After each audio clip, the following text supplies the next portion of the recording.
प्रभु यीशु मसीह के मधुर और मीठे नाम से आप सभी को जय मसीह की। आज परमेश्वर के वचन में आप सभी का स्वागत है। परमेश्वर पिता आज अपने वचनों के द्वारा आप सभी को बहुत आयत से आशीष को दे। पिता परमेश्वर आज अपने वचनों के द्वारा आपसे बोले और बातचीत करे।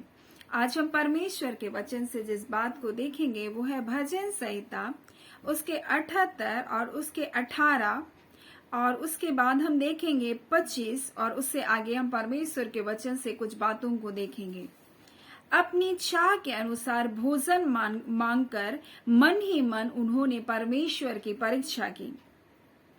फिर परमेश्वर का वचन कहता है, मनुष्यों को स्वर्गदूतों की रोटी मिली और उसने उन्हें मनमाना भोजन दिया। यहाँ पर हम दो बातों को परमेश्वर के वचन से सीखेंगे। पहली बात कि इजरायलियों ने अपनी चाह के अनुसार परमेश्वर से भोजन को मांगा। ये कोई बुरी बात नहीं कि हम परमेश्वर के सामने अपनी इच्छा को, अपनी चाहत को रखें। परमेश्वर हमें सब कुछ देने वाला परमेश्वर है। उसका वचन भजन संहिता और जब हम 40 को पढ़ते हैं इस प्रकार से उसके 5 में लिखा है, हे मेरे परमेश्वर यहोवा, तूने बहुत से काम किए हैं। जो आश्चर्य कर्म और कल्पनाएं तू हमारे लिए करता है वह बहुत सी है। तेरे तुल्य कोई नहीं है। मैं तो चाहता हूं कि खोलकर उसकी चर्चा करूं, परंतु उसकी गिनती नहीं हो सकती है। यानी कि भजन कर दाऊद हमसे कहता है ये इस वचन के द्वारा कि हमारा परमेश्वर बहुत सारे आश्चर्य कर्म को करता है और ऐसे आश्चर्य कर्मों के कल्पनाएं परमेश्वर हमारे जीवन के लिए करता है। परमेश्वर चाहता है कि परमेश्वर हमारे मन की इच्छा को पूरा करे। और जब हम भजन संहिता को पढ़ते हैं उसके 145 उसके 19 में वो अपने डरवैयों की इच्छा को पूरा करता है। तो यहाँ पर परमेश्वर का वचन हमें ये बताना चाहता है, परमेश्वर स्वयं हमसे बहुत प्रेम करता है और हमारे मन की इच्छाओं को पूरा करने वाला परमेश्वर है।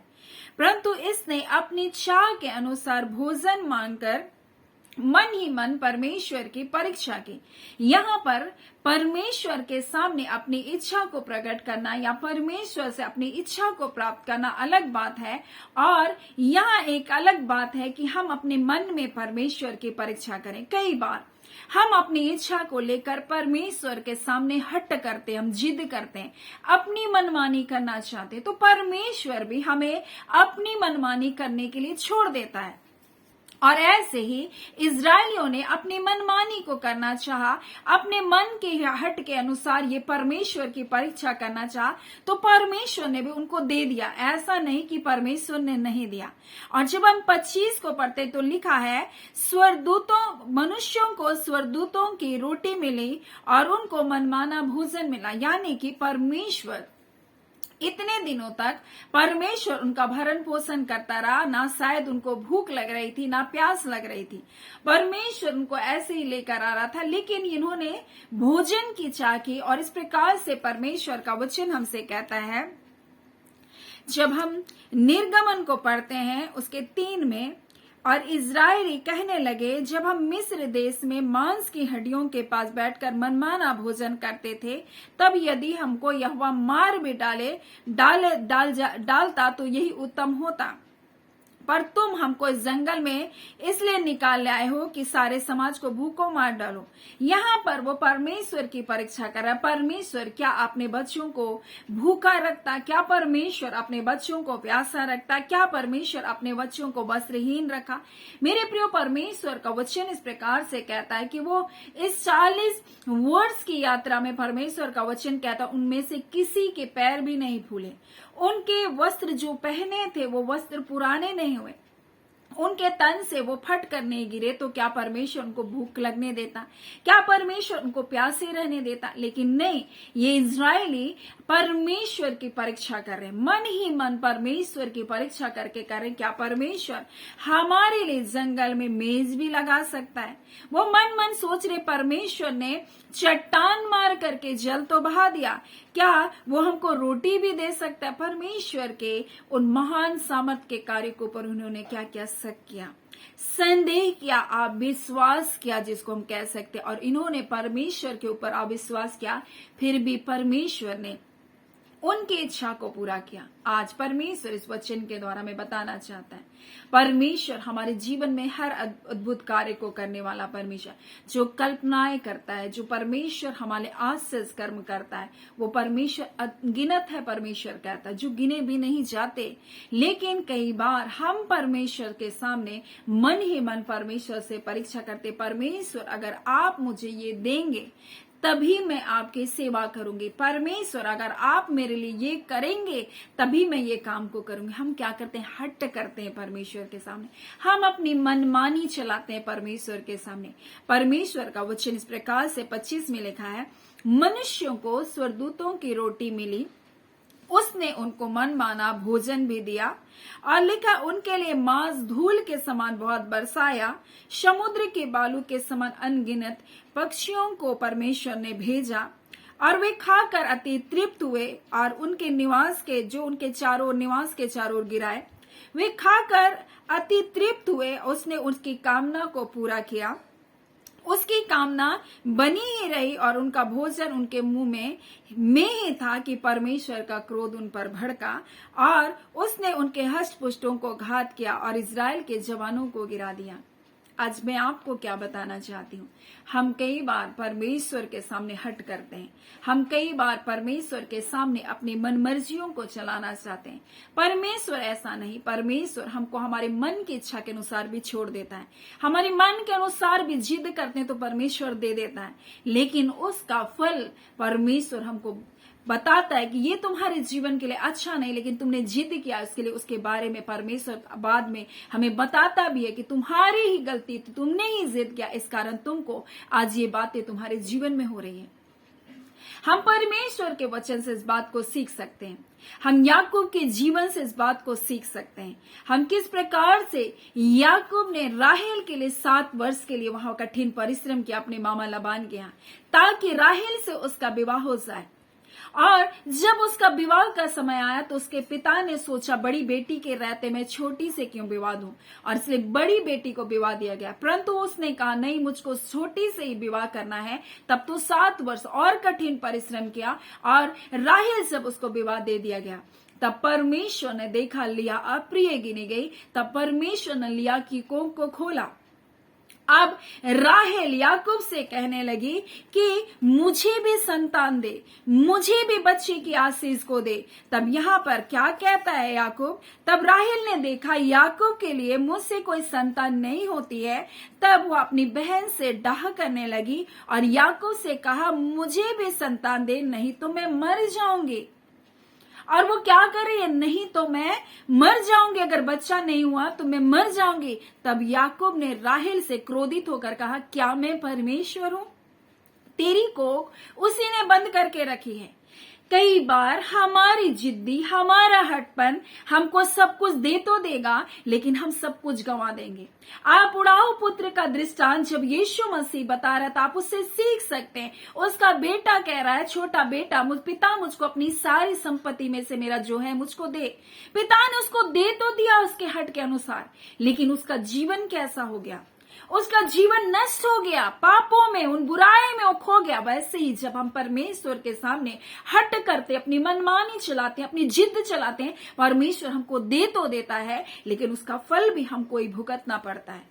इसलिए आज परमेश्वर अपने वचन के द्वारा में बताना चाहता है, हम अपनी मनमानी ना करें परमेश्वर के सामने, हम जिद ना करें। और यही बात यीशु मसीह प्रभु के प्रार्थना में हमको सिखा रहा है, और कहता है जैसे तुम प्रार्थना करना तो कहना जैसे तेरी इच्छा पिता स्वर्ग में पूरी होती है, वैसे ही तेरी इच्छा इस पृथ्वी पर भी पूरी हो। वो क्या सिखाना चाह रहा, वो सिखाना चाह रहा जब तुम प्रार्थना करो तो इस बात को जरूर रखना कि पिता आपकी इच्छा मेरे जीवन में पूरी हो, आपकी जो मर्जी वो मेरे जीवन में पूरी हो। और यही बात यीशु मसीह भी कह रहा है, गेत्सेमनी बाग में प्रार्थना करते हुए कह रहा है पिता मेरी इच्छा नहीं परंतु आपकी इच्छा पूरी हो। हम कई बार परमेश्वर के सामने, इजरायलियों के सामने हम जिद करते हैं, वैसे ही हम हट करते हैं और परमेश्वर से कहते हैं परमेश्वर तो ये कर मेरे लिए, ऐसा ही कर परमेश्वर, परमेश्वर दे तो देगा, परमेश्वर कर तो देगा हमारे लिए, लेकिन उसका फल भी हमको ही क्या करना पड़ेगा, भुगतना पड़ेगा। परमेश्वर आपके आज को नहीं जानता, परमेश्वर आपके भविष्य को जानता है। और यहाँ पर यही बात होती है, याकूब के जीवन में आगे चल करके राहेल अपने छोटे बेटे बिन्यामीन को जन्म देते हुए मर जाती है और उसकी मृत्यु हो जाती है। कई बार हम अपने जीवन में क्या करते हैं, जिद करते हैं परमेश्वर से, लेकिन हम अपना अगला नहीं जानते क्या बातें हैं। परमेश्वर जानता है, इसलिए हमारा पिता जो कुछ हमारे लिए देता है वो हमारे लिए अच्छा है। हम जब परमेश्वर की मर्जी में होते हैं, अगर हमारा नुकसान भी है, हमारी हानि भी हो गई है, तो उसमें भी हमारी भलाई है, उसमें परमेश्वर की योजना है। परमेश्वर आगे के लिए हमारे लिए अच्छी बातों को तैयार करके रखा है। इसलिए कभी भी परमेश्वर के सामने हट ना करे, जिद ना करे, अपनी मन मर्जियों को ना चलाएं। परमेश्वर जिस प्रकार से उस दृष्टांत में हम देखते हैं कि उड़ाव पुत्र के बारे में यीशु मसीह बता रहा है कि उसने अपनी मर्जी तो किया, परंतु अपने जीवन को उसने क्या कर दिया, नष्ट कर दिया। आज याकूब के जीवन से हम सीख सकते हैं, याकूब का जीवन भी हमें इसी बात को बताता है। उसने राहेल के लिए कठिन परिश्रम तो किया, परंतु राहेल के साथ उसकी जिंदगी बसर ना हो सकी। वो राहेल के साथ अपनी जिंदगी को बिता ना पाया और राहेल क्या है, बिन्यामीन को जन्म देते हुए वो क्या कि मर गई। और तब तो एक दिन जब वो बूढ़ा हो गया याकूब, तो कहता है अब तुम जब मुझको दफनाओगे तब मेरी कब्र को तुम क्या करना, लिया के बगल में जो कब्र है उसके बगल में मुझको गाड़ना। वो नहीं कहता कि मुझे राहेल के बगल में जिससे मैं प्रेम रखा था, मैं प्रीति किया था, जिससे मैं प्रेम विवाह किया था, उसके बगल में तुम मुझको क्या करना, गाड़ना, उसके बगल में मुझको दफनाना। नहीं, वो ऐसा नहीं कहता। वो कहता मुझे राहेल के बगल में क्या करना, मुझको गाड़ना। क्या बात को, वो उस बात को जान पाया कि जब हम परमेश्वर की मर्जी को हम स्वीकार करते हैं, परमेश्वर की इच्छा को जब हम स्वीकार करते हैं, तो परमेश्वर हमारे उत्तम बात को रखा है। आज परमेश्वर हमें बताना चाहता है, आप अगर सोच रहे हैं कि मैं मनमानी करूंगा, माता पिता के विरुद्ध जाऊंगा, मैं कई बार सोचते कि माता पिता मेरे लिए अच्छा नहीं सोच रहे हैं, माता पिता तो बस हट कर रहे हैं, उसको क्या पता मेरे जीवन के बारे में। कई बार हम जिद करते हैं, हम हट करते हैं कई बार, लेकिन कई बार हमें परमेश्वर के आगे सिर्फ इतना करना, परमेश्वर अगर आपकी मर्जी है तो ये हो, परमेश्वर अगर आपकी मर्जी नहीं है तो ये ना हो। हमें परमेश्वर के अधीनगी में जाना है, हमें परमेश्वर से पूछना है। और यही बात भजनकार भजन संहिता 40 में इस प्रकार से वो कहता है, हे मेरे परमेश्वर, मैं तेरी इच्छा पूरी करने से प्रसन्न हूं। वो क्या कह रहा है, मैं तेरी इच्छा प्रसन्न को पूरा करने से प्रसन्न हूं। और परमेश्वर हमारे जीवन में हमें सिखाना चाहता है कि हम परमेश्वर की इच्छा के अनुसार जीवन को जिए, ना कि हम इन इजरायलियों के जैसा अपने मनमानी करने लगे। परमेश्वर उनके मन की मर्जियों को पूरा तो किया, लेकिन लिखा है परमेश्वर ना अब उनके प्राणों को क्या कर दिया, सुखा दिया। उनको मनमाना भोजन तो दिया, लेकिन उनके प्राणों को क्या कर दिया, सुखा दिया।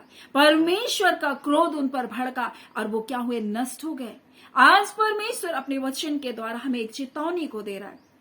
कहीं हम भी तो परमेश्वर के सामने जिद नहीं कर रहे, कहीं हम भी तो परमेश्वर के सामने किसी एक बात को लेकर के हम जिद करके तो नहीं बैठे। हमें कहना है, परमेश्वर मेरी इच्छा नहीं परंतु आपकी इच्छा पूरी हो। कई बार हम सोचते परमेश्वर मुझको सेवा के क्षेत्र में लेकर चले, मुझे इसी क्षेत्र पर लेकर जाए, हम अपनी मर्जी, लेकिन परमेश्वर की इच्छा क्या है ये भी तो जानना जरूरी है। हो सकता है आपको परमेश्वर ने नौकरी के लिए चुना है ताकि उस धन के द्वारा आप परमेश्वर की सेवा करें। हो सकता है परमेश्वर ने आपको एक पारिवारिक जीवन के लिए चुना है ताकि आप अपने परिवार की उचित देखभाल करने वाली एक स्त्री बन सके। लेकिन कई बार हम जिद करते हैं, परमेश्वर यही होना चाहिए, यही काम मेरे जीवन में होना चाहिए। नहीं, हमें परमेश्वर से प्रार्थना करना है, परमेश्वर जो आपकी मर्जी में वही बातें मेरे जीवन में हो। और बहुत साल पहले मेरे एक मित्र थी जो आज भी उनका विवाह हो गया है और शायद हम बहुत वर्षों से नहीं मिले हैं, लेकिन बहुत समय के बाद इस बात को हम बात कर रहे थे और वो कहती थी मुझको नौकरी चाहिए, फिर दूसरे ही पल में वो कहती थी मुझको जॉब चाहिए। मैंने उससे कहा तुम्हें जो चाहिए उसको परमेश्वर के सामने स्पष्टता से रखो। और तब तो वो प्रार्थना करने लगी, प्रभु तेरी इच्छा पूरी हो, प्रभु अगर मेरा विवाह होना है तो वो विवाह हो, अगर मुझको नौकरी लगनी है तो नौकरी लगे। और ऐसे वो परमेश्वर से प्रार्थना करी थी। बहुत समय से उसका विवाह टूटता था और इस कारण वो निराश भी हो जाती थी। उसको जॉब नहीं मिल रही थी, एग्जाम्स देती थी और उसमें पास नहीं होती थी, वो बहुत निराश थी। और तब तो उसने परमेश्वर के आगे अपना समर्पण खो दिया और उसने कहा परमेश्वर आपकी इच्छा पूरी हो। और परमेश्वर ने उसे एक उत्तम जीवन साथी की आशीष को दिया। आज मैं आपसे क्या कहना चाहती हूँ, मैं आपसे बताना चाहती हूँ, कई बार हम अपनी हट को लेकर ना बैठे, कई बार हम दुविधा में बैठे रहते हैं, ये करे या ये करे। परमेश्वर के आगे कहे, परमेश्वर आपकी इच्छा पूरी हो। और परमेश्वर हमारी मन की इच्छा को पूरा करने वाला परमेश्वर है। ऐसा नहीं है कि परमेश्वर हमारी मन की इच्छाओं को पूरा नहीं करता। किस इच्छा को पूरा करता है? जो इच्छा परमेश्वर की इच्छा के साथ मेल खाता है। इसलिए कई बार हम समझ नहीं पाते, लेकिन हमें ये प्रार्थना जरूर करना है, परमेश्वर आपकी इच्छा मेरे जीवन में पूरी हो। अगर आपने मेरे लिए नौकरी रखा, अगर आपने ये जॉब मेरे लिए रखा, तो मेरे लिए यही होने पाए। अगर आपने मेरे लिए इन बातों के अलावा भी कोई बातों को सोच रखा है, क्योंकि आपकी कल्पनाएं मेरे लिए अद्भुत है पिता, तो वही बातें मेरे जीवन में पूरी हो। सो हमें अपना जीवन का समर्पण को इस प्रकार से देना है और उसकी इच्छा के अनुसार अपने आप को समर्पित कर देना है। परमेश्वर हमारे जीवन के लिए जो भी योजना बनाता है, कभी कभी नुकसान जैसा तो लगेगा, लेकिन उसमें आपका नुकसान नहीं है, उसी से परमेश्वर आपके लिए भलाई को निकालेगा। सो परमेश्वर पिता इन वचनों के द्वारा आप सभी को बहुत आयत से आशीष को दे। आमीन। आइए हम प्रार्थना करेंगे। धन्यवाद देते हैं जीवते सच्चे सामर्थी मेरे पिता परमेश्वर, प्रभु यीशु मसीह के मधुर और मीठे नाम से अब आपके निकटता, आपकी हुजूरी में आते हैं। आपके नाम को धन्य कहते हैं पिता। हाँ पिता परमेश्वर, आपके नाम को पवित्र मानते हैं पिता। आपका नाम पवित्र है पिता परमेश्वर।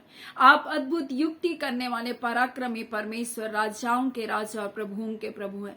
अब आप परमेश्वर हम प्रार्थना करते हैं पिता, आज जब हमारे प्रिय लोग परमेश्वर अगर किसी भी प्रकार की दुविधा में है पिता, हाँ पिता किसी प्रकार के संदेह में परमेश्वर पिता, या किसी उलझन में है परमेश्वर पिता, या किसी हट में है परमेश्वर पिता, तो आप पिता कृपा कर इनके जीवन में अपनी इच्छा को आप पूरा करें। हाँ पिता, आपकी मर्जी पिता, जैसे आसमान में परमेश्वर स्वर्ग में पूरी होती है, वैसे आपकी मर्जी पिता इस पृथ्वी पर आपके प्रिय लोगों के जीवन में यीशु के नाम से होने पाए।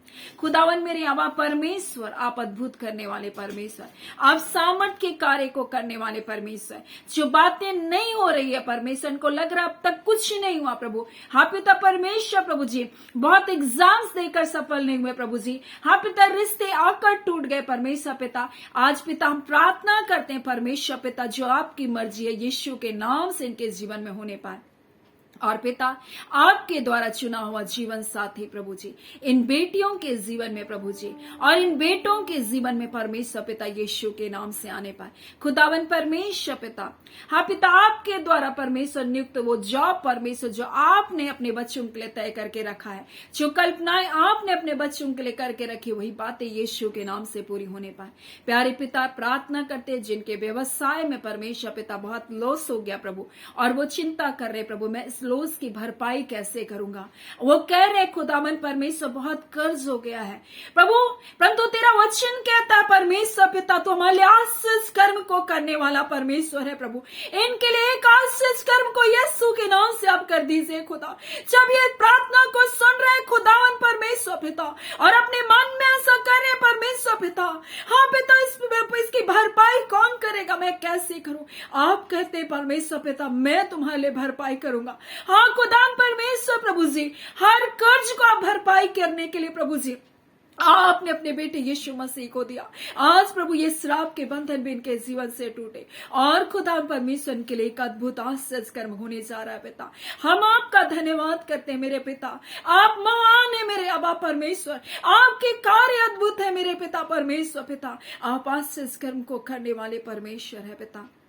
आपका धन्यवाद मेरे पिता परमेश्वर पिता, जो लोग परमेश्वर प्रभु जिन प्रार्थनाओं को प्रतिदिन सुनते हैं प्रभु जी, हाँ पिता परमेश्वर अपने अद्भुत शांति से अपने आनंद से भर दीजिए प्रभु। इनके परिवार में परमेश्वर खुशहाली प्रभु जी और बरकत परमेश्वर बनी रहे, हर भली वस्तु इनके परिवार पर बनी रहे, इनके जल और रोटी पर परमेश्वर आपकी आशीष हो, इनके खत्ते सदैव भरे पूरे रहे, और ये संतुष्टि और आनंद का जीवन को जीने पाए। खुदावन परमेश्वर अपने परिवार का आनंद लेने पाए, अपने बच्चों का आनंद लेने पाए, हाँ पिता अपने पारिवारिक जीवन का, अपने दाम्पत्य जीवन का आनंद लेने पाए। आज जो दिन है परमेश्वर, इस दिन में परमेश्वर रिश्तों को मधुर बनाइए परमेश्वर, इनके पारिवारिक रिश्तों में मधुरता आने पाए खुदावन प्रभु जी। हम आपका धन्यवाद देते हैं मेरे अबा परमेश्वर जो बीमार है यीशु के नाम से चंगे के जाए। हर एक दर्द को हम यीशु के नाम से निकलने का आदेश देते हैं। हर वो गांठे परमेश्वर प्रभु जी, हाँ पिता परमेश्वर, जिनके शरीरों में प्रभु अकड़न के जैसा प्रभु है पिता,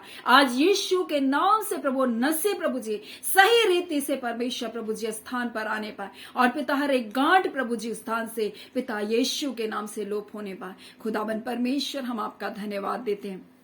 जय छुटकारे को अपने लोगों को दिया, अपने प्रेम से अपने लोगों को भरा। आज के दिन परमेश्वर आपका आशीष, आपका कल्याण, आपकी पवित्र उपस्थिति परमेश्वर पिता, आपकी अद्भुत सुरक्षा पिता आपके प्रिय लोगों के जीवन में बनी रहे।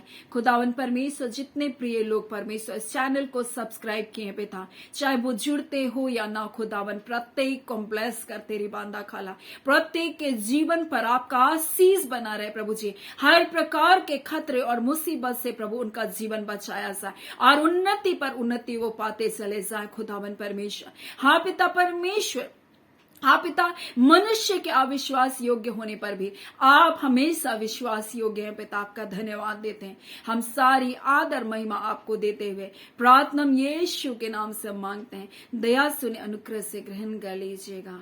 आमीन। परमेश्वर पिता आप सभी को बहुत ऐसे आशीष को दे। आमीन।